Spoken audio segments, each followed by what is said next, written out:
Power of dream, സ്വപ്നത്തിൻ്റെ ശക്തി. ഞാൻ കുറച്ച് കൊല്ലങ്ങളായി ഉണ്ണിമുകുന്ദൻ്റെ ഒരു വീഡിയോ കണ്ടായിരുന്നു. അപ്പോൾ അതിനകത്ത് അദ്ദേഹം പറയുന്നുണ്ട്, എനിക്ക് നോർത്ത് ഇന്ത്യയിലാണ് ഫ്രണ്ട്സ് ഉള്ളത്, പഠിച്ചൊക്കെ നോർത്ത് ഇന്ത്യയിലാണ്. അപ്പോൾ അയാളൊരു സിനിമാ നടനായിട്ടുള്ള കാര്യം അവിടെ ഉള്ളവർക്ക് അറിയത്തില്ല, ഫ്രണ്ട്സിന് അറിയത്തില്ല. ഒരു ഹിന്ദി സിനിമയിൽ അഭിനയിക്കണം, അതിൻ്റെ പോസ്റ്റർ ആ നാട്ടിൽ വരണം, അതാണ് പുള്ളിയുടെ ഡ്രീം. ഇന്നത് സാധിച്ചു. മാർക്കോ ഇപ്പോൾ നമ്മൾക്കറിയാം ഹിന്ദിയിലേക്കും പോയിട്ടുണ്ട്, ഇനി അത് കൊറിയൻ ഭാഷയിലേക്കും ഡബ് ചെയ്ത് പോകുന്നുണ്ട്. അങ്ങനത്തെ ഒരു പ്ലോട്ടാണ്, ഏത് ഭാഷയിലും ചെയ്യാൻ പറ്റും അങ്ങനത്തെ ഒരു കഥയാണ് അതിൻ്റെ.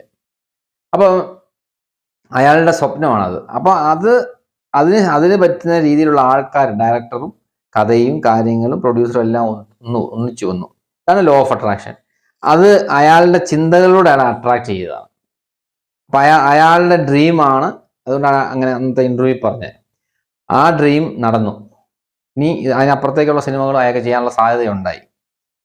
അപ്പം നിങ്ങൾ മനസ്സിലാക്കുന്നത് കഴിഞ്ഞാൽ, നിങ്ങൾക്കൊരു സ്വപ്നം ഉണ്ടെങ്കിൽ ആ സ്വപ്നം നിങ്ങൾ കണ്ടുകൊണ്ടിരിക്കുക, അതിനുവേണ്ടി നിങ്ങൾ വർക്ക് ചെയ്ത് തുടങ്ങുക.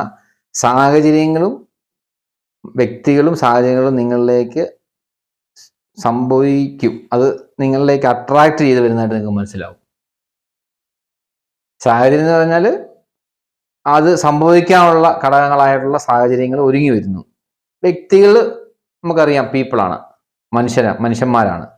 അപ്പോൾ ഇതെല്ലാം കൂടെ സംഭവിക്കുമ്പോഴാണ് അതൊരു പ്രോഡക്റ്റായി മാറുന്നത്. അതൊരു വിജയ പ്രോഡക്റ്റായി മാറി ആ സിനിമ. അപ്പോൾ നിങ്ങളുടെ ജീവിതത്തിൽ സംഭവിക്കും. പക്ഷെ നിങ്ങൾക്കൊരു ഡ്രീം ഉണ്ടായിരിക്കണം. ആ ഡ്രീമിന് വേണ്ടി നിങ്ങൾ വർക്ക് ചെയ്യാൻ തയ്യാറാകണം. അപ്പം വ്യക്തികളും സാഹചര്യങ്ങളും ഇപ്പം പിക്ചറില്ലാത്തതെല്ലാം വരും. ഇപ്പം നിങ്ങളുടെ മുന്നിൽ ഒരു സാധ്യതയില്ലായിരിക്കാം, പക്ഷെ ഇതെല്ലാം സംഭവിക്കും. ഓക്കെ.